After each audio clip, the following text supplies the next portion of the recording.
আমাদের বাগানে প্রাকৃতিকভাবে কিছু শাক হয়েছে, কিছু সবুজ এবং লাল শাক তুলে নেব। এটা প্রাকৃতিকভাবেই হয়ে থাকে এবং আরো শাক হয়ে থাকে। পুরাতন প্রজন্মে যারা আছেন তারা হয়তোবা চিনতে পারেন এই সমস্ত শাক সবজি, কিন্তু নতুন প্রজন্মের কাছে একটু কষ্ট। ডেইলি লাইফের পক্ষ থেকে আপনাদের সবাইকে স্বাগতম জানিয়ে শুরু করছি আজকের রান্না। এবং এরই মধ্যে আমরা কিছু বাগান থেকে কাঁচামরিচ তুলে নেব, টসটসে ডাসা ডাসা কাঁচামরিচ। এবং এখানেও দেখা যাচ্ছে লাল শাক। এই লাল শাক আমি তুলে নিয়েছি, তাই এখন আর তুলব না।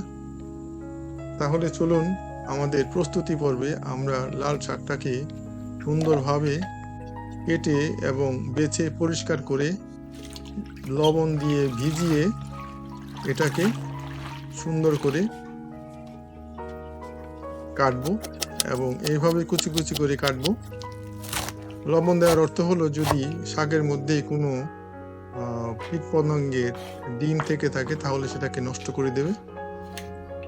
এভাবে কেটে নিয়েছি। এখন আমরা রান্নাঘরে প্রবেশ করব।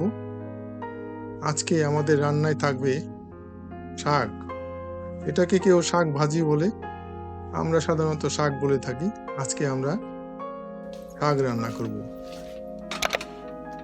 লাল ডাঁটা এবং সবুজ ডাঁটার শাক মিশ্রণ, এই মিশ্র শাক আমরা আজকে রান্না করব। এটাকে প্রথমে সিদ্ধ করতে হবে কিছুটা, এবং সিদ্ধ করার সময়ে আমরা কিছু লবণ দিয়ে এটাকে সিদ্ধ করব। স্বাদ মতো লবণ দিতে হবে।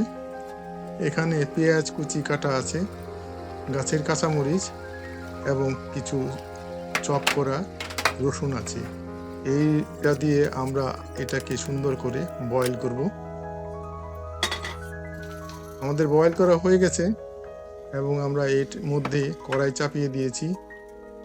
চুলার আঁচটা থাকবে মিডিয়াম পর্যায়ে। এতে সাদা তেল ঢেলে দিলাম, মানে ভেজিটেবল অয়েল। 2-3টে পাকা মরিচ তেলের মধ্যে একটু ব্রাউন করে নেব। এরই মধ্যে আমরা রসুন কুচি দিয়ে দিলাম। এই রসুন কুচিকে একটু হতে দেব, তারপরেই আমরা পেঁয়াজ কুচি দিয়ে দিব। এখানে একটা বড় পেঁয়াজ কুচিয়ে নেওয়া হয়েছে। এই বড় পেঁয়াজটা আমরা দিয়ে দিলাম, কুচানো পেঁয়াজ। এবং এরই মধ্যে 5 ফোড়ন, 1 চামচ 5 ফোড়ন আমরা দিয়ে দিলাম। 5 ফোড়নটা পরে দেওয়া হলো, তার কারণ এতে মেথি আছে। যদি তেলের মধ্যে আগে মেথিটা বেশি ফ্রাই হয়ে যায় তাহলে খেতে তেতো হবে, সেই জন্য। পেঁয়াজটা প্রায় ব্রাউন হয়ে গেছে। এর মধ্যে আমরা এখন শাকটাকে ঢেলে দেব। সব কিছু দিয়ে সিদ্ধ করা এই শাকটি। এবং ফাইনাল পর্যায়ে আমরা এটাকে লবণ টেস্ট করব। আর শাকের মধ্যে যদি কোনো পানি থেকে থাকে একটু বেশি, চুলার আঁচটাকে একটু বাড়িয়ে নেবেন যাতে পানিটা বাষ্পে রূপান্তরিত হয়ে যায় এবং শাকটা ভাজা ভাজা হয়।